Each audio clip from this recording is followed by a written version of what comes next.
Madame, Monsieur, bonsoir. 26 œuvres du patrimoine identitaire béninois, précédemment au musée du Quai Branly Jacques Chirac à Paris, séjournent depuis ce 10 novembre au Bénin, sur leur terre natale. Derrière la faveur de ce retour, derrière cette fête légitime, c'est aussi un combat de longue haleine de la société civile, des intellectuels, des défenseurs de la cause noire. À travers ce plateau, nous interrogeons la généalogie d'une joie retrouvée au travers, on va dire ainsi, d'œuvres culturelles restées longtemps, 130 ans durant pour être plus précis, loin de leurs racines. Et pour évidemment conduire ce plateau, je suis avec deux invités triés sur le volet.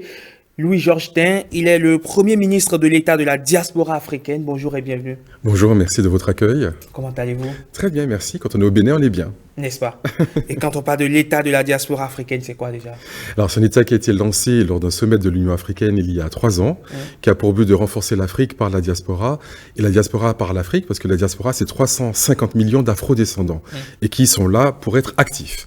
Donc c'est pour ça que nous avons travaillé sur ce sujet. D'accord, on en saura davantage tout à l'heure dans la suite de l'émission. Et en face de vous, un homme bien connu quand même dans l'univers médiatique au Bénin, Héribert Label Adjovi. Il est ambassadeur président du caucus panafricain des journalistes, promoteur du magazine Le Label Diplomatique. Héribert, bonjour et bienvenue. Bonjour Monsieur Amégan, chers téléspectateurs, bonjour. C'est un plaisir de vous avoir également sur ce plateau. Merci de l'invitation. Alors vous avez plusieurs casquettes, vous êtes, on va le dire ainsi, un ambassadeur du panafricanisme, vous êtes président, disais-je, du caucus panafricain des journalistes. Le caucus, c'est quoi? Le caucus, c'est un mot anglo-saxon, mais pour parler brièvement, on peut dire un grand groupe de réflexion et d'action des journalistes panafricains. Et quand nous parlons de journalistes panafricains, nous parlons des journalistes africains sur les 54 pays africains, mais aussi les journalistes afro-descendants sur les 4 autres continents. D'accord. Alors, Héribert, vous êtes très attaché à tout ce qui concerne le panafricanisme, vous êtes très attaché à tout ce qui concerne la défense de la cause noire. Aujourd'hui, 26 œuvres du patrimoine identitaire, je l'annonçais, béninois, sont aujourd'hui séjournent depuis quelques jours au palais de la Marina, sur le sol béninois, là où ils auraient dû être il y a plus de 100 ans, 129 ans, très exactement. Dites-nous comment est-ce que vous vous sentez? Ah, mais vraiment un sentiment de fierté de ce que le travail conjoint conduit à l'entame par le CRAN, le président du CRAN, l'ancien président du CRAN est avec nous, M. Louis-Georges Tin, et par le Bénin à travers le président Patrice Athanase Guillaume Talon. Donc un sentiment de fierté de ce que nous avons d'un côté à la cérémonie de retour de ces 26 œuvres culturelles, le Premier ministre de l'État de la diaspora africaine, ex-président du CRAN, et le président Patrice Talon, qui est quand même le premier président africain a accepté de faire face à ce combat-là, de retour de nos biens culturels, un sentiment de fierté, mais également un sentiment de dignité de ce que, après 1990, où le Bénin a ouvert le vent démocratique, 30 ans plus tard, le retour des biens culturels spoliés lors de la colonisation part du Bénin. D'accord. Alors Louis-Georges Tin, vous êtes à l'avant-garde également de ce combat pour la restitution des biens culturels du Bénin. Aujourd'hui, c'est une réalité, en tout cas une bonne partie des œuvres, 26 de façon symbolique, sont retournées au pays. Est-ce que vous dites, waouh, le combat que j'ai entamé il y a quelques années déjà, le combat a porté ses fruits parce que d'autres l'ont porté également avec moi, en l'occurrence le président Patrice Talon? Oui, c'est vrai, parce que lorsque j'ai lancé ce combat en 2013, je l'ai fait avec le président Soglo, en publiant une tribune dans La Nation au Bénin et dans Le Monde en France. Et à l'époque, peu de gens y croyaient, il faut dire la vérité. Les gens disaient c'est impossible. Les armées françaises se sont emparées du territoire, ont massacré, ont pillé, et qui va pouvoir gagner ? Eh bien, je pense que les Africains aujourd'hui ont démontré qu'ils peuvent le faire, car nous avons agrégé autour de notre combat de plus en plus de gens, et le président Talon, effectivement, a accepté aussi, sitôt élu, de faire également pression. Donc c'est un combat, hein, c'est pas une faveur qui a été faite au Bénin, c'est un combat que nous avons gagné. Il y a eu des actions judiciaires, il y a eu du lobbying, je me suis rendu à l'UNESCO, au Parlement européen, au Vatican, à droite à gauche, et c'est ainsi que nous avons gagné. Ce n'est pas quelque chose qui est tombé du ciel par hasard. D'accord. Et le président Patrice Talon, en 2016, vous rappelez à l'instant à son élection à la tête de la magistrature suprême, avait déjà formulé la requête de la restitution de ces biens culturels, d'abord rejetée par la France. Ensuite, elle connaîtra un meilleur sort cette demande avec le discours d'Emmanuel Macron à Ouaga. Et au détour de tout ceci, cette restitution désormais actée ne donne pas pour autant, on va dire, le président Patrice Talon a le triomphe pour le moins modeste parce qu'il estime qu'il n'est pas à l'avant-garde de ce combat. C'est un combat qu'il a pris au vol, même s'il a conduit au bout. Écoutez son discours lors, évidemment, de cette cérémonie qui a eu lieu dans l'écrin vert du palais de la Marina. C'était mercredi dernier. Écoutez un extrait de son discours. Nous avons réclamé tous ensemble. Ma voix a porté cette réclamation dont je ne suis pas à l'initiative. Je ne suis pas celui qui, le tout premier, a réclamé, exigé et entamé des actions à cet effet. Je crois que déjà depuis 1965, des écrivains africains, notamment Dahomey, ont lancé ce cri de cœur pour le retour de notre patrimoine mémoriel, le temps de la colonisation et la domination étant passé. Puis, les uns et les autres ont porté ça des revendications un peu comme un mythe, comme un idéal inaccessible.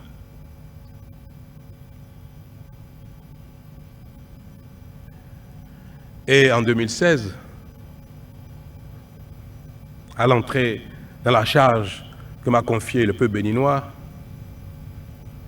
j'ai porté à mon tour, en tant que président de la République,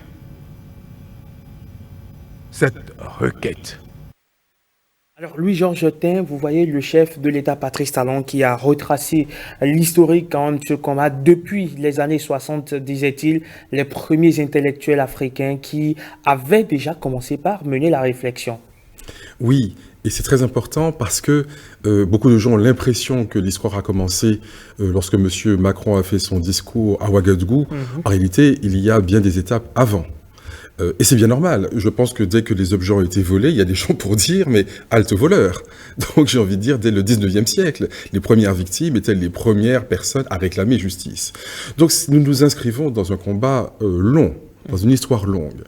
Ce que nous avons fait à partir de 2013, c'est effectivement un appel et une campagne. Donc il y a eu des étapes, et parmi les étapes, je veux indiquer une première qui a été, lorsque nous avons interpellé le président Yaya Boni qui n'a pas souhaité le faire, nous sommes allés voir Agoli Agbo, donc le roi d'Abomey, aujourd'hui décédé malheureusement, mais il nous a dit en effet, la France a saccagé le palais, il y a eu des morts, il y a eu des vols, et en effet, moi je suis disposé à faire la demande officielle. Et c'était très important parce que moi, en tant que président du CRAN à l'époque, le Conseil représentatif des associations noires, je pouvais œuvrer au niveau politique, au niveau médiatique, mais non pas au niveau juridique. Ce sont les ayants droit qui doivent réclamer les choses. Donc nous avons engagé les choses avec, au début, le roi d'Abomey. Et ensuite, j'ai pu aller en France, porter le combat, et effectivement, M. Hollande, à l'époque, a refusé. D'ailleurs, je pense que c'était une erreur politique, historique, mais il a refusé. Et donc à ce moment-là, nous avons dit, à ce moment-là, nous sommes obligés de porter l'affaire devant les tribunaux. Il n'y a pas d'autre solution. Bon.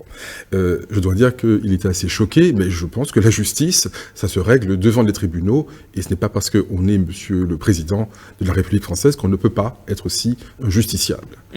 Et donc, nous avons continué ce combat, comme vous l'avez vu, et puis il y a eu une nouvelle présidence avec Monsieur Macron, qui au début était un peu hésitant, mais il a pensé que l'action judiciaire devenait un peu compliquée, il a pensé qu'il valait mieux restituer. C'est ce que nous lui avons dit.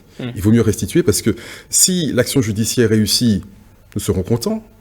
Si elle échoue, nous serons encore plus contents, parce qu'il y aura de l'action médiatique, ça fait faire un scandale international. Donc ce n'est pas bon pour la France. La France va apparaître comme le pays des droits de l'homme, et risque d'apparaître comme le pays des droits des voleurs. Ce n'est pas très bon. Hein. Donc nous avons expliqué à M. Macron que ce n'est pas très chic, et qu'il vaut mieux, dans l'intérêt de tout le monde, y compris le sien, qu'il s'engage dans la restitution. Et comme le président Talon avait lui-même déjà engagé des démarches diplomatiques, eh bien c'est tout cela qui a convergé, et puis d'autres partenaires, car c'est un travail collectif, j'y insiste. Nous avons le prince Guézo qui est avec nous, nous avons la diaspora béninoise en France, monsieur Dacosta qui nous a accompagnés, nous avons quantité de gens à droite, à gauche, qui nous ont accompagnés, et c'est cela qui donne la victoire lorsque monsieur Macron décide. Donc c'est pas monsieur Macron qui, comme ça un jour, a dit tiens, si je restitue au Bénin, non, c'est un travail, une campagne que nous avons initiée, qui a été augmentée et qui a abouti. D'accord. Héribert Labelle Adjovi, quand on voit tout ce processus, il y a forcément eu des pesanteurs, comme le rappelle Louis-Georges, il y a eu des pesanteurs politiques, des pesanteurs sociologiques également.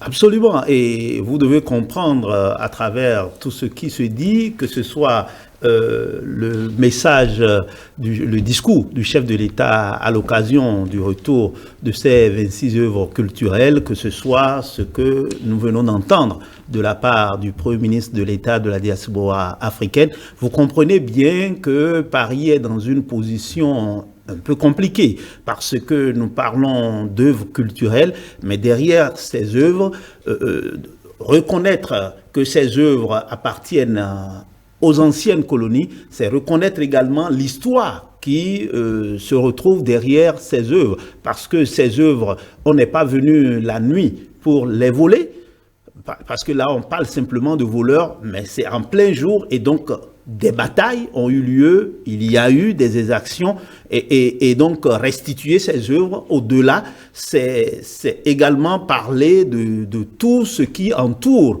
comment ces œuvres ont été spoliées à l'Afrique. Et donc, mais on peut quand même, à la limite, saluer l'intelligence du président Emmanuel Macron, qui a compris qu'il fallait tout de suite et maintenant lâcher du lest pour que après ça ne devienne pas davantage compliqué. Et de l'autre côté, il faut le marteler. Le président Patrice Talon a manifesté vraiment un leadership affirmé en allant dans le sens du travail qui a démarré d'abord avec le CRAN, ensuite avec l'État de la diaspora africaine. Il faudra le saluer. Alors, Louis-Georges Tin, vous êtes martiniquais d'origine, mais vous êtes de nationalité française.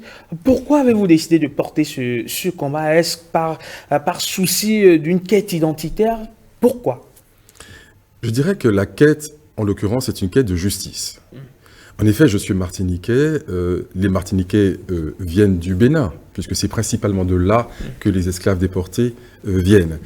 Mais j'ai envie de dire, c'est parce que je suis un être humain d'abord, parce que je suis panafricain, et que je ne supporte pas l'injustice, et je suis en cela comme tout le monde. Eh bien, la justice, c'est un combat. Et lorsque je suis devenu le président du CRAN, j'ai dit, nous allons nous battre sur les sujets d'importance. Et malheureusement, nous n'en manquons pas en Afrique. Donc il faut se battre. Et la restitution concerne tous les pays. Et il faut rappeler que 95% des trésors culturels de l'Afrique sont en dehors de l'Afrique. Ils sont au British Museum à Londres. Ils sont au Louvre à Paris, au musée de Tervuren à Bruxelles, aux États-Unis, dans le musée de Harvard. 95%, c'est considérable. Ça veut dire que les Africains ne peuvent pas voir les objets qui leur appartiennent. C'est un scandale. Donc je ne peux pas l'accepter. Et en plus, on entretient ces musées avec mon argent en tant que contribuable français. Donc je suis amené à payer pour qu'on organise le vol de mes ancêtres. C'est inacceptable. Voilà pourquoi nous avons lancé cette campagne avec à la fois de la stratégie, car c'est une opération stratégique, et puis en même temps de la persévérance, parce qu'il en faut. D'accord. Alors, et en 2013, vous étiez encore président du CRAN, le Conseil représentatif des associations noires de France, c'est donc le CRAN, et vous avez co-signé avec l'ancien président béninois Nicéphore Dieudonné Soglo une tribune c'était le 10 décembre, à l'occasion de la fête du décès ou de la commémoration, pour être plus précis, du décès du roi Béhanzin. Donc, vous avez co-signé donc une tribune dans le journal Le Monde Afrique qu'on a pu retrouver. On a pu retrouver cette tribune et vous disiez en ce temps, dans les lignes donc, de votre tribune, en 1894, se trouvant face à ses derniers fidèles, le roi Béhanzin leur fit ses adieux en ces thèmes bouleversants. Et déjà ma voix éplorée n'éveille plus d'écho. Où sont maintenant les ardentes Amazones qu'enflammait une sainte colère? Qui chantera leur splendide sacrifice? Qui dira leur générosité? Non, à mon destin je ne tournerai plus le dos, je ferai face et je marcherai. Vaincu par les armées coloniales, Béhanzin, roi d'Abomey, fut ensuite déporté en Martinique puis à Blida. Il mourut solitaire le 10 décembre 1906. Les trésors, et c'est là le plus important, les trésors de son palais furent pillés et mis à sac par des soldats français. En ce 10 décembre 2013, date anniversaire de la mort de Béhanzin et journée internationale des droits de l'homme, nous ne voulons pas seulement rendre hommage au roi Béhanzin, nous souhaitons que les trésors d'Abomey soient rendus à la famille royale et au peuple béninois auquel ils appartiennent légitimement. Au musée du Quai Branly se trouvent des récades royales, de trônes de Glélé, des portes sacrées du palais, plusieurs autres objets de grande valeur issus du pillage de 1894. Tous ces biens mal acquis doivent retourner dans leur pays d'origine où se trouve leur place véritable. Ça a tout l'air de manifeste, d'une revendication.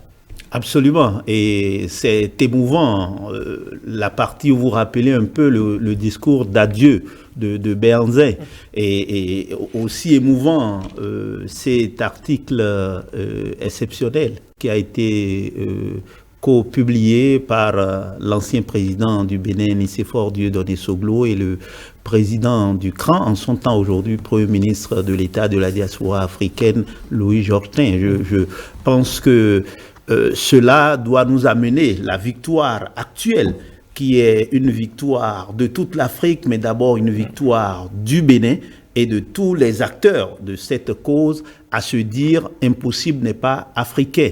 Et cette victoire qui est une première et qui démarre du Bénin, je suis persuadé que cela fera tache d'huile et que bientôt d'autres pays auront le courage de demander à ce que les biens culturels qui ont été pillés reviennent sur le sol africain. Et ces 26 œuvres culturelles qui sont revenues au Bénin, c'est la preuve que, au-delà de ces objets physiques, que tout ce qui a été volé à l'Afrique pendant des siècles, que tout cela revient. D'accord. Alors, Louis Georgetin, dans cette tribune, on y revient une fois encore, vous citez en référence une députée française qui, le 18 novembre 2005, avait saisi le Premier ministre déjà à ce sujet en lui adressant une question écrite, je cite, « Béhanzin, roi du Dahomey, a lutté farouchement pour préserver l'indépendance et l'intégrité territoriale du Dahomey, malgré sa glorieuse résistance face aux troupes françaises. Pour s'opposer aux conquêtes coloniales, il a dû signer sa reddition le 25 janvier 1894. L'UNESCO, qu'il appartient à chaque postule, donc l'UNESCO au sein de laquelle la France occupe une place de choix, postule qu'il appartient à chaque État de gérer son propre patrimoine historique et culturel. Le peuple du Bénin est très attaché à sa culture, ou qui est très attaché à sa culture, ne comprendrait pas un refus de la France à restituer les traces de son histoire glorieuse. Les liens qui unissent le Bénin à la France militent pour la restitution de ses œuvres d'art. C'est ce que disait à l'époque cette députée française. Qui était-il et pourquoi cette cause, justement, pourquoi défendait-elle cette cause? Alors, la députée à laquelle vous faites référence, je pense, c'est Christiane Taubira, absolument, guyanaise, qui est à l'origine de la loi Taubira, qui a reconnu l'esclavage comme crime contre l'humanité. Et en 2005, déjà, elle demandait cette restitution. Malheureusement, ça n'avait pas abouti. Et il a fallu que nous reprenions notre bâton de pèlerin pour effectivement faire aboutir ce que d'autres avaient rêvé. Eh bien, vous savez, moi je le disais encore ce matin, vous avez peut-être vu le film Black Panther.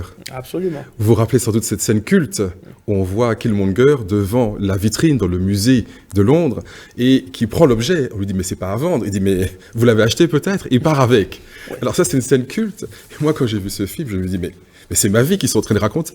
Moi-même, je suis en train de travailler sur la restitution et le retour. Donc, vous voyez, il y a là quelque chose d'extrêmement fort. Hollywood en a rêvé, nous l'avons fait. Et le Bénin, aujourd'hui, a effectivement acquis, je crois, sur la scène internationale, un leadership. Mais le secret, en fait, c'était la coordination entre l'Afrique et la diaspora. On avait besoin de gens ici au Bénin, qui incarnait la légitimité royale, la légitimité républicaine. On avait besoin de gens dans la diaspora qui pouvaient porter le fer là où il le fallait, qui pouvaient évidemment attaquer quand il le fallait. Et c'est cette coordination qui est la clé du succès. Et vous avez certainement eu des soutiens dans ce combat. Est-ce que spontanément, des gens sont manifestés pour défendre, pour porter avec vous cette cause? Eh bien oui, au début pas beaucoup. Hein. J'ai cité déjà quelques noms. Je peux évoquer donc Laurent Tonegnikès, le Grand Bénin, qui était à nos côtés. J'ai évoqué le prince Guézo. Je pourrais évoquer la diaspora béninoise. Donc, au début, il y avait quelques personnes, et puis après, il y en a eu de plus en plus. Le président, j'ai évoqué le roi d'Abomey, le président Talon, bien entendu, et puis aujourd'hui, que les choses sont actées, et vous verrez qu'il y a beaucoup de gens qui vont voler au secours de la victoire. Alors, Ribert Labella Djovi, pensez-vous qu'aujourd'hui, nous sommes à un tournant, ce que je peux appeler un tournant de cette praxis de guerre qui donne aux vainqueurs le redoutable droit de pillage sur les biens civilisationnels de valeur? Mais je pense que on a un retournement de situation. Et si je reste dans la symbolique spirituelle, mystique, 26 œuvres culturelles sont revenues sur le continent. Le territoire du Bénin a été choisi. À partir de ce moment, ces biens culturels vont attirer les autres biens culturels. C'est-à-dire que ces biens culturels, ces 26 œuvres culturelles étaient du côté de l'Occident. Maintenant que 26 œuvres culturelles sont revenues chez nous, alors ces 26 œuvres, les autres œuvres vont vouloir revenir au pays, c'est-à-dire sur le continent africain. On peut même parler au-delà, qu'au-delà de ces œuvres culturelles, il n'y a pas eu que des œuvres culturelles. Vous savez très bien que l'Afrique a été dépouillée de ses bras valides et l'Afrique a été dépouillée de ses ressources et qu'à travers ces 26 œuvres culturelles qui sont revenues au Bénin, le Bénin donne le top d'une renaissance africaine. Et je suis persuadé que le mouvement va se poursuivre et qu'au-delà de la France, la Belgique, l'Allemagne, les États-Unis, tous les pays qui se sont vus dans une position à un moment donné de receleur d'objets volés et suivis de pillages et de destruction vont devoir restituer, et on pourrait même aller loin en parlant au-delà de la restitution, de réparation. Alors, Ribé, il y a quand même avant évidemment que le cran ne commence par véritablement porter cette cause, il y a que en 89, il y a une exposition, il y a eu des prêts évidemment des œuvres par le Musée de l'Homme pour une exposition à Abomey. Certainement vous vous en souvenez, par l'historienne de l'art Marie-Michel Bitton. Mais ces pièces repartaient aussitôt, systématiquement, même en 2006. Plusieurs pièces sont de nouveau prêtées, cette fois-ci à la Fondation Zinsou, pour une exposition au succès incontournable. On parle de plus de 275 000 visites. Est-ce que vous ne pensez pas là qu'avec le retour de ces biens culturels dans notre pays, cela va attirer ces visiteurs-là qui venaient au Musée de l'Homme, au Trocadéro en son temps, ou après au musée du Quai Branly Jacques Chirac à Paris, ou dans les autres musées français ou britanniques pour pouvoir visiter ces objets? Est-ce que vous ne pensez pas qu'avec cet acte ou cette restitution désormais actée, le Bénin va devenir quand même un tout petit peu, ne serait-ce que l'épicentre d'un tourisme mémoriel? Absolument, absolument. Vous savez très bien qu'il y a une forte médiatisation, non seulement dans les médias, mais à travers les réseaux sociaux et autres. Cette première restitution a été saluée par-delà toute l'Afrique et même au-delà dans la diaspora.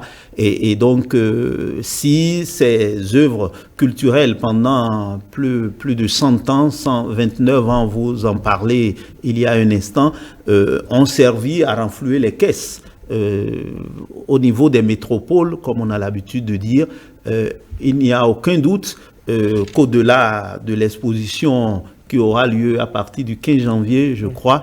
En janvier, en tout cas. Voilà, et il y aura bien évidemment de l'affluence pour venir voir déjà au niveau du Bénin, au niveau de l'Afrique et au-delà au-delà des frontières africaines. Et cela va assurément engranger des ressources. Vous savez très bien que c'est pour que tout cela soit organisé que le Bénin a pris le temps avant de faire revenir ces œuvres culturelles. Et au-delà de ce que ça pourrait être exposé sur place au Bénin, ça pourrait faire des tournées, pourquoi pas en Afrique et au-delà, tout cela pour que cela nous apporte des devises. Et il ne faut pas oublier que à travers la culture, à travers le tourisme, dans le programme d'action du gouvernement, le président Patrice Talon a dit qu'il veut aussi utiliser ce levier essentiel de la culture et du tourisme pour faire rayonner le Bénin, pour faire révéler le Bénin plus précisément. Alors Louis-Georges, est-ce que cette restitution désormais actée au Bénin va marquer un tournant dans les relations France-Afrique? En tout cas, il y a un avant et un après. Ça, c'est sûr. Parce que d'abord, pour les autres pays africains, ils vont se dire, donc c'est possible. Tous ceux que nous avions contactés jusqu'ici et qui n'avaient pas voulu s'engager diront, si ça a été possible au Bénin, pourquoi pas nous? Donc ça va changer la donne. J'ai envie de dire que ce n'est pas simplement une question d'objet culturel. Car, et c'est un déjà enjeu... le mot objet est proscrit. Oui, parce bien que, culturel. Oui, parce que justement, ce que j'ai dit, il y a un enjeu spirituel. Donc c'était déjà un sacrilège, donc ce n'était pas des objets. Voilà. Deuxièmement, il y a un enjeu culturel, puisqu'il s'agit de culture, mais culturel. Il s'agit aussi d'un enjeu de justice internationale. Il s'agit d'un enjeu de souveraineté. À partir du moment où vous donnez l'impression que les gens peuvent venir chez vous et piller tout et n'importe quoi sans que vous ne vous en souciez, eh bien, il n'y a aucune raison que ça s'arrête. Et les gens ne viendront pas simplement piller des statues ou des masques, ou des... Voilà. Ils vont piller de l'or, ils vont piller les diamants, les métaux précieux, le bois, les terres, les personnes, et pourquoi pas le reste. Donc, quand les pays africains disent « stop », désormais nous allons travailler avec la diaspora pour mettre un terme à cette prédation qui n'a que trop duré, eh bien ça change la donne. C'est le rapport Nord-Sud. Voyez ? Donc c'est un symbole extrêmement fort, mais ce n'est pas le symbole culturel, ce n'est pas le symbole du Bénin, c'est le symbole des relations Nord-Sud. Les générations précédentes ont travaillé sur l'indépendance. Eh bien c'est un nouveau chapitre d'indépendance qui s'est inscrit aujourd'hui. C'est donc une victoire. Et voilà pourquoi je pense qu'il faut mesurer en fait ce qui se joue ici sous les yeux et que nous n'avons pas fini peut-être de comprendre. Et on ne peut pas organiser le dialogue interculturel sur la base du pillage interculturel. Très bien. Alors, Héribert Labelle Adjovi, avec ce que nous voyons aujourd'hui, avec cette restitution des biens culturels au Bénin, forcément, d'autres ont l'appétit vorace, forcément, on va assister sans nul doute à une ébullition sur tout le continent, et cette ébullition, sans nul doute, sera insufflée par les intellectuels. Vous vous réclamez de cette caste, forcément. Mais il n'y a pas d'appétit vorace à ce niveau-là, c'est tout à fait normal. Si j'ai des biens que tu viens piller, quand je demande la restitution, c'est juste de la justice, si je peux me répéter. Donc, c'est tout à fait normal qu'à partir de l'acte historique posé à Cotonou, le 10 novembre, sur tout le continent, ça aura un effet boomerang. Et c'est tout à fait normal, parce que ça dure depuis plus d'un centenaire qu'on attend que ces biens culturels reviennent sur le territoire africain.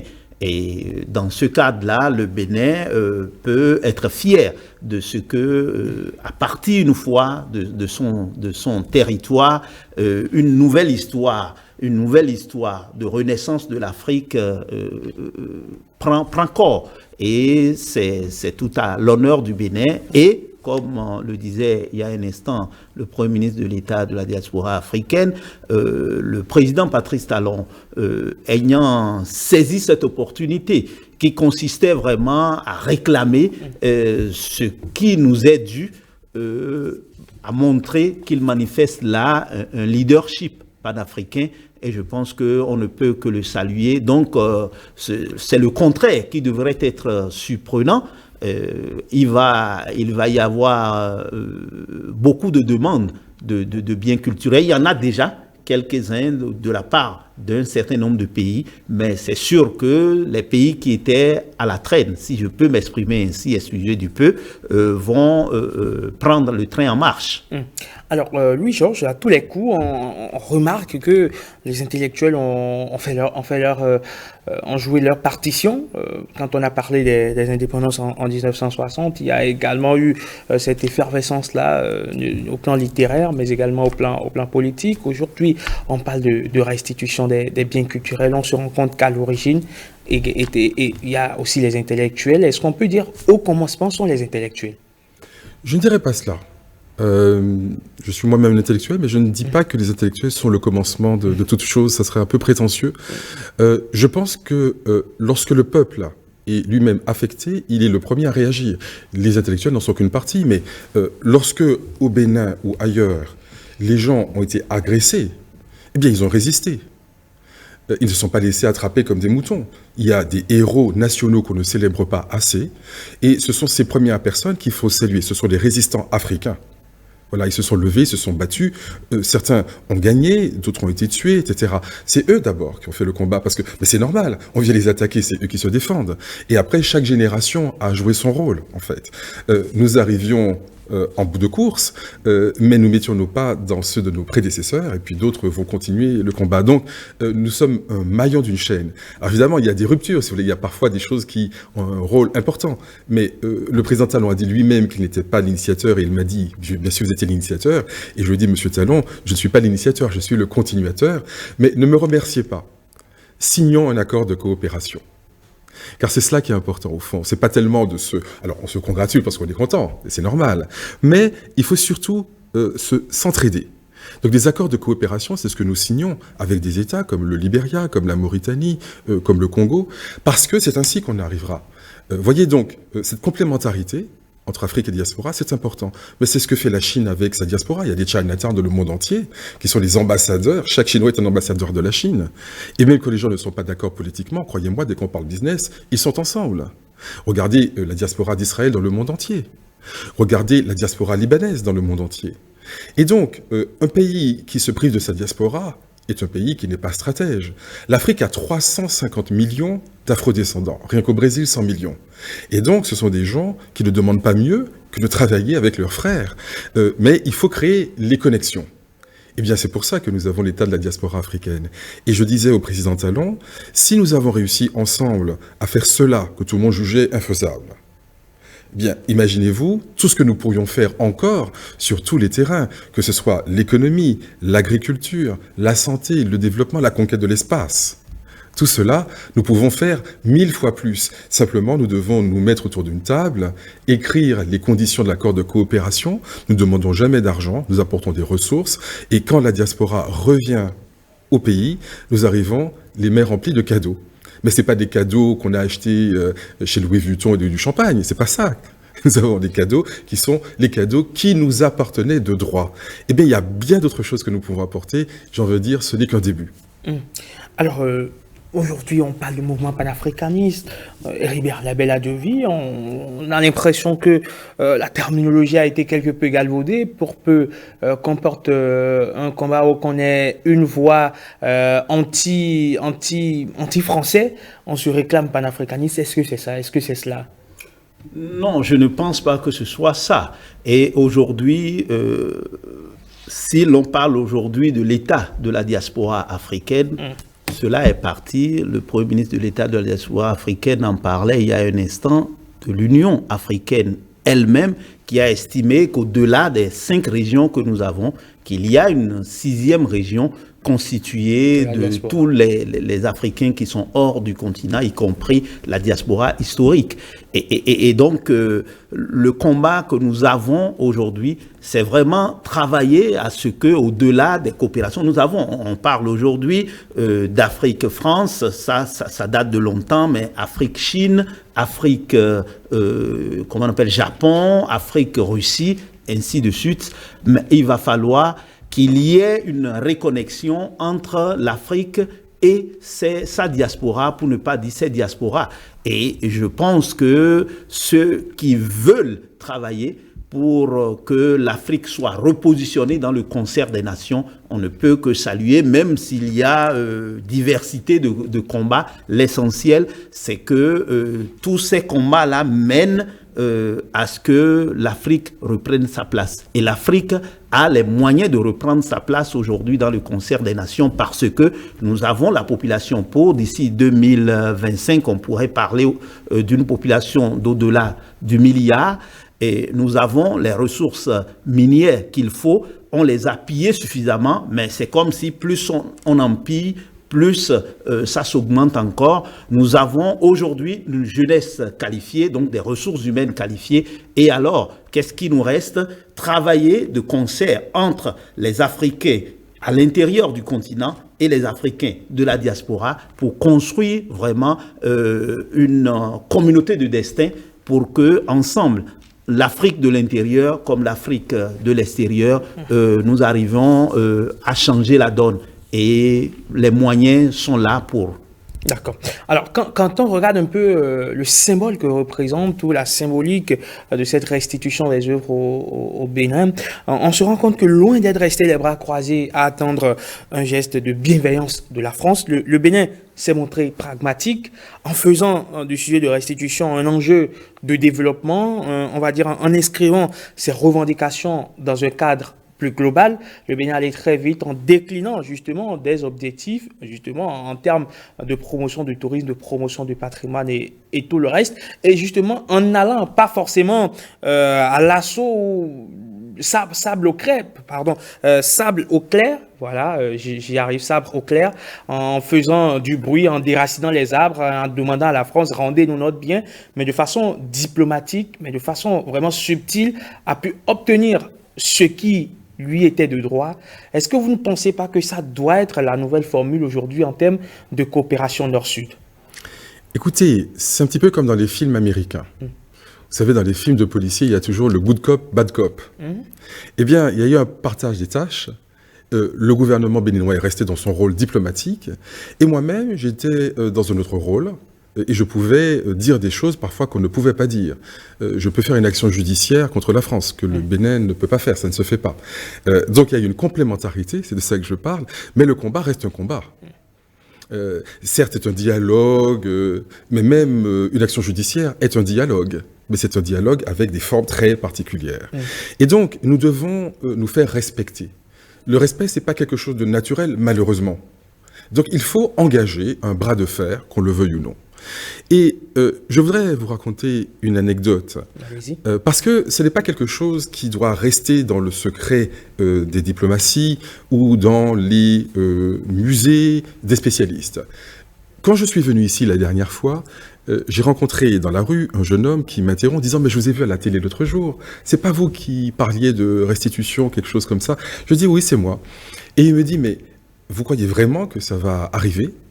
Je dis, je ne peux pas le garantir à 100%, mais si je viens sur mes deniers propres, c'est parce que je pense que ça vaut le coup, que c'est jouable et que l'on peut gagner. Donc je m'y attache. Et il me dit, ah, vous savez, je crois que je vais ouvrir mon garage. Et je crois que j'ai compris ce qu'il voulait dire. Parce que, je pense, depuis un certain temps, ce garçon voulait créer un garage. Mais il se disait, je ne vais pas y réussir, parce que je suis pauvre, je suis africain, on ne réussit jamais rien quand on est africain, ou des idées comme ça. Et puis, il voit devant lui quelqu'un qui a décidé d'engager un combat, qui a l'air résolu, qui ne sait pas s'il va gagner ou pas, mais en tout cas, qui se donne les moyens. Et il s'est dit, mais si lui, il peut faire des choses, pourquoi pas moi? Donc, vous voyez, je ne veux pas que chaque Africain devienne un expert d'art africain. Je veux que chaque Africain devienne un expert de soi-même, de son projet et de son destin. Et donc, lorsque parfois je vois des gens qui croient qu'ils sont incapables de quoi que ce soit parce que la fatalité dit que, je dis mais pas du tout.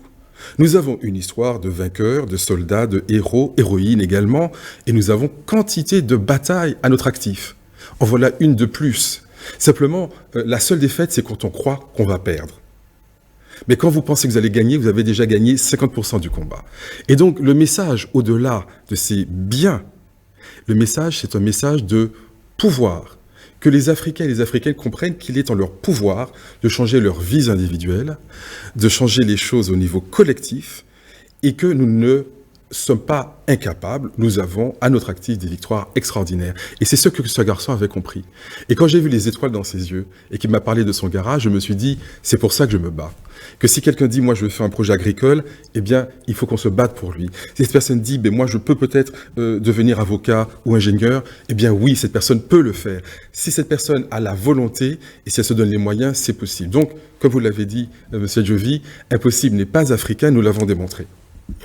Ça, c'est très beau tout ça. Quand on vous écoute, et Ribert Label à Djovi, on parle aujourd'hui de réécriture de l'histoire africaine, parce que pendant longtemps, on nous a laissé croire que l'homme noir, comme l'a dit l'autre, n'est pas suffisamment rentré dans l'histoire. C'est vrai qu'il en a eu pour sa dose, il en a eu forcément pour son compte. Mais avec ces 26 œuvres aujourd'hui restituées, en tout cas on espère que d'autres également vont revenir. Le chef de l'État a parlé du dieu Gou, il a parlé également de la tablette de Fa, donc du célèbre devin Guédégbé, qui est encore dans les collections françaises. On espère que tout ça reviendra forcément. Vous n'avez pas à dormir sur vos lauriers.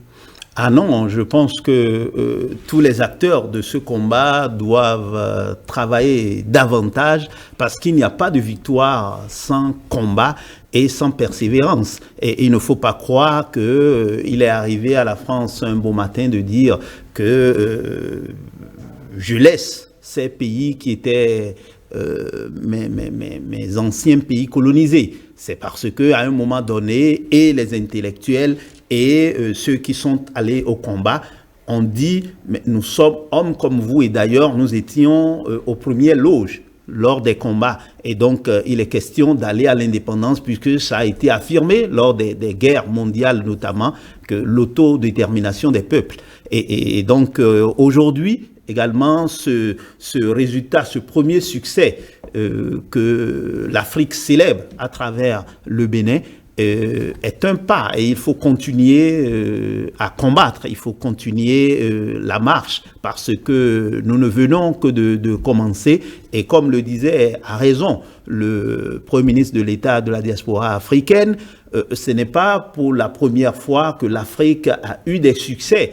Nous, on a l'impression que tout est parti des autres. Pour la petite histoire, la dernière fois, j'étais quelque part dans un cours où on parlait de début des changements sur le plan géopolitique international, et le facteur Révolution française est sorti, et j'ai demandé au professeur, je ne suis pas contre, mais pourtant, vous savez très bien le rôle qu'a joué la révolution haïtienne, notamment à travers quelqu'un comme Toussaint Louverture, dont nous savons les rapports avec le Bénin. Et donc, quand on regarde dans l'histoire aujourd'hui, quand on restitue l'histoire, on a vu que bien des découvertes qui ont été faites dans le temps, même aux États-Unis et ailleurs, des Noirs étaient en pole position. La seule chose, c'est que pendant longtemps, on nous a donné l'impression qu'on n'avait pas d'histoire. Alors que si on remonte dans le temps, on sait très bien que l'Afrique, dans le passé, a eu un passé glorieux, et que du fait de l'histoire, et c'est tout à fait normal, l'Afrique, à un moment donné, a eu une pente descendante. Maintenant, nous sommes en train de remonter la pente, et quels que soient les temps et les circonstances, c'est un processus irréversible. Donc, à travers le retour de ces 26 biens culturels retournés au Bénin par la France, nous voyons que tout ce dont l'Afrique a été spoliée à travers ce premier geste, qui est un geste symbolique et fort que l'Afrique va retrouver tout ce qu'il a perdu, y compris ses braves fils. Alors, Louis-Georges Tin, comment faire comprendre à mon fils, comment faire comprendre à mon frère qu'il doit se sentir concerné par ce qui est en train de se jouer sous nos yeux? Nous avons lancé une campagne qui s'appelle « Adopte un trésor ». Donc sur notre site internet restitutionmuseum.com, eh bien il y a des objets, des trésors qui viennent d'Afrique mais qui sont détenus ici ou là, et nous invitons les gens à en choisir un. Chacun pour ses raisons. Elle va dire, bon, moi j'aime ce masque parce qu'il est extraordinaire, moi j'aime cette statue, la pierre de Rosette qui est égyptienne. Quelle que soit la raison, chacun doit adopter un de ces trésors et le faire sien. Alors vous pouvez le partager sur votre page Facebook, Twitter, WhatsApp, TikTok, etc. Et puis les professeurs du coup peuvent les utiliser parce que quand vous montrez le trésor, eh bien c'est un cours d'histoire que vous faites sur la colonisation. Quand vous montrez qu'il est en Angleterre ou à Bruxelles, eh bien c'est un cours de géographie. Avec les petits, vous pouvez faire des dessins. Vous pouvez aussi, par exemple, faire de l'expression écrite. Pourquoi est-ce que cet objet vous parle? Quel dialogue avez-vous avec ce masque? Eh bien, il faut expliquer, argumenter. Donc, ce sont des activités pédagogiques pour que les gens s'approprient les choses. Parce qu'en effet, il ne faut pas que ces objets, que ces trésors restent dans des musées. Il faut qu'ils soient dans le cœur des Africains. Et la question aujourd'hui a énormément avancé. Après la bataille que nous avons gagnée en France et contre la France, d'une certaine façon, ou alors avec les Français les plus progressistes, mais ils sont de moins en moins nombreux, on dirait. Nous avons gagné une bataille similaire avec le CRAN Belgique. Je salue d'ailleurs Madame Mireille Robert, qui est la présidente du CRAN Belgique et qui est notre députée dans l'État de la diaspora. Et nous avons fait adopter un texte au Parlement de Bruxelles.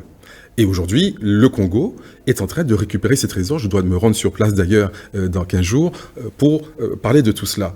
Nous avons fait adopter un texte au Parlement européen. Le Parlement européen n'est pas constitué d'Africains anticolonialistes. Mais nous avons fait adopter un texte qui dit très clairement que les nations européennes doivent mettre en place des politiques de restitution et de réparation. C'est une avancée historique. C'était en 2019, le 26 mars. Le Dagbo Ounon, que vous connaissez ici, qui dirige le caucus spirituel de l'État de la diaspora africaine, de même que M. Adjovi dirige le caucus des journalistes, eh bien, il a été invité récemment au Vatican, il y a 2 mois, je crois, en portant une demande de restitution que nous avons rédigée ensemble, parce qu'il y a des trésors du Bénin, qui sont dans les collections du Vatican ou dans les musées catholiques d'Europe, mais qui appartiennent aussi au Vatican, ou plutôt qui appartiennent aussi et d'abord à l'Afrique. Donc, vous voyez que c'est une démarche qui s'internationalise. Nous avons aujourd'hui des rendez-vous avec le président Biden aux États-Unis pour parler aussi de cette question, parce qu'il y a énormément de trésors qui sont aux États-Unis, plus de 100 musées. Dans le musée de Harvard, le musée de Yale, le musée de Columbia, le musée de Berkeley, eh bien tous ces musées détiennent des trésors africains, car les États-Unis n'ont pas eu de colonie en Afrique, mais ils avaient de l'argent. Et donc ils ont acheté des biens volés. Donc c'est pas du vol, c'est du recel de vol, c'est pas beaucoup mieux. Et bien là aussi, il faut engager le dialogue avec l'administration Biden-Harris, ce que nous avons commencé à faire, parce que eux aussi doivent être impliqués dans ce débat. On ne peut pas ignorer ce qui se passe. D'accord. Alors, Héribert, on sait que la colonisation est un accident de l'histoire dont nous traînons encore aujourd'hui l'infirmité. Est-ce qu'on peut dire que progressivement, on est en train d'en guérir? Ah, mais je pense qu'on ne va pas pleurer sur du lait renversé. On a vécu près de 600 ans d'esclavage arabe, il faut le reconnaître. On a vécu 400 ans d'esclavage occidental. On a eu un centenaire de colonisation et on continue de vivre un néocolonialisme. Mais il faut reconnaître que progressivement, l'Afrique est en train de revenir. Et vous savez très bien, le premier signal, c'est déjà le fait que l'Afrique est, comme toujours, mais plus particulièrement, objet de toutes les convoitises, avec tous les sommets qu'on a avec les grandes puissances. Mais aujourd'hui, avec cet acte fort qui a été posé dernièrement, et qui marque le retour des biens culturels béninois, mais africains également, spoliés lors de la colonisation. L'Afrique est en train de prendre, prendre son envol et il reste tout simplement à ce que nous sachions que nous devons nous affranchir de tout ce qui constitue les goulots d'étranglement et que nous n'allons pas dire qu'à cause des autres, nous n'évoluons pas. Il faut créer davantage de projets intégrateurs entre pays africains, mais aussi, comme aujourd'hui, l'Afrique, à travers l'Union africaine, reconnaît la 6e région qu'est l'état de la diaspora africaine. Nous avons véritablement à profiter de cette expérience-là parce que vous savez très bien ce que la diaspora juive joue en Israël, vous savez ce que la diaspora indienne joue en Inde, et donc aujourd'hui, il va falloir que l'Afrique, ensemble avec ses diasporas, et l'Afrique avec, comment on appelle, la diversité de partenariats, au-delà des partenaires traditionnels que nous avons les pays émergents aujourd'hui qui peuvent nous aider, que ce soit économiquement, mais surtout en termes de sécurité et défense, que nous représentions une alternative crédible au monde occidental qui est en train d'arriver à son apogée aujourd'hui. Merci beaucoup à vous, Heribert Label Adovi. On est déjà malheureusement au terme de cet échange. Ça a été un plaisir de vous avoir sur ce plateau. Mais merci beaucoup. L'Afrique et sa diaspora ira loin et le Bénin vient de donner un signal fort. Merci, Heribert. Alors, Louis-Georges Tin, je rappelle que vous êtes le Premier ministre de l'État de la diaspora africaine. Vous avez également été président du Conseil représentatif des associations noires de France. Vous portez là une écharpe très, très colorée. Parlez-nous rapidement, c'est quoi? Oui, alors, vous avez ici le drapeau de l'État de la diaspora africaine, au milieu bien sûr l'Afrique et les 54 nations, mais aussi des oiseaux qui partent mais qui reviennent. Donc les oiseaux migrateurs, symbole du voyage, souvent forcé, mais ils reviennent en jaune dans la gloire. Un dernier petit message aussi, parce que comme les trésors ne sont pas revenus tout seuls, ils reviennent avec la diaspora, nous revenons les mains remplies. Mais la seule chose que nous demandons aujourd'hui, nous ne demandons pas d'argent, nous ne demandons même pas de remerciements, c'est des passeports. Parce que nous sommes des fils et des filles d'Afrique et nous ne voulons pas revenir avec des visas comme des touristes, des étrangers. Nous voulons revenir avec le passeport parce que nous sommes des enfants d'ici. Et donc, ce que je disais hier justement au président Talon, c'était ne me remerciez pas, mais signons cet accord de coopération et notamment sur la question du passeport pour que l'africanité de la diaspora soit pleinement reconnue. On a déjà reconnu que la 6e région fait partie de l'Afrique. Eh bien, il faut reconnaître que les habitants de la 6e région sont des Africains. Allez, votre message, il est entendu. Merci beaucoup à vous, donc, Louis-Georges Tin. Merci également à vous, Heribert Label Adovi. Madame, monsieur, vous l'aurez compris, c'est un combat qui a été l'affaire de tous, une affaire qui a été conclue en maître par le chef de l'État, Patrice Talon. Nous avons eu le temps de célébrer cette victoire mercredi dernier. Nous allons continuer par célébrer cette victoire pour toute l'éternité parce que oui, ces œuvres sont venues pour rester éternellement. Merci de nous avoir suivis. Ce fut un plaisir d'avoir été des vôtres. Bonsoir chez vous.